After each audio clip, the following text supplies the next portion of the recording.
If one had asked any of his acquaintances whether Emanuele's life could reach one day some sort of happy ending, probably not even one of them would have answered positively. Certainly not those who had known Emanuele for some time, and were therefore aware of all the disgraces he had incurred since he was a child. Disgrace is partly due to an evil fate, which had let Emanuele share the fundamental stages of his life with what would become his greatest nightmare, a torment and a tormentor to whom Emanuele perhaps would often have been better off surrendering, thus avoiding running into even more serious problems than the ones he already had to face.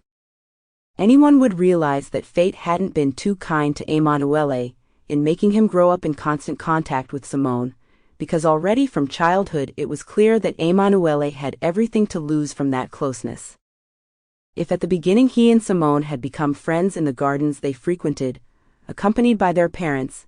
that friendship had soon turned into an exchange of jokes and teasing, which, however, it was normal not to give too much importance to. All in all, everyone knew that children can be mean to each other, so there was nothing strange about trying not to turn a simple squabble into a tragedy.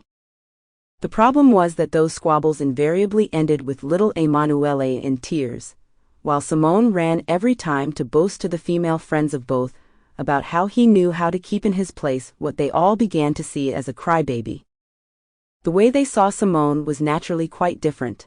so much so that more or less all of them turned to him to exchange their first kiss, while Emanuele had no choice but to feel more and more excluded from that group of children who by now did nothing but laugh at him.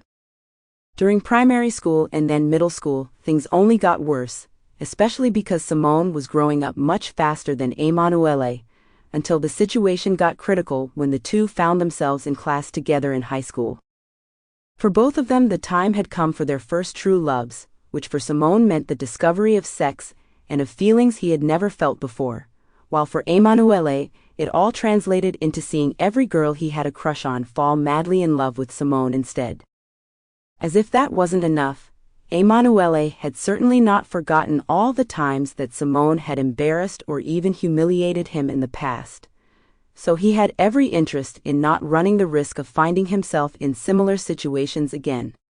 Also for this reason, he never refused to do homework not only for himself but also for Simone, whom he also punctually helped out even in class during tests, also when Simone didn't even ask him to do it.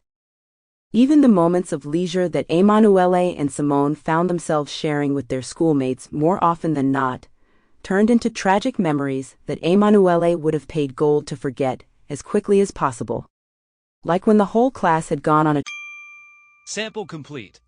Ready to continue?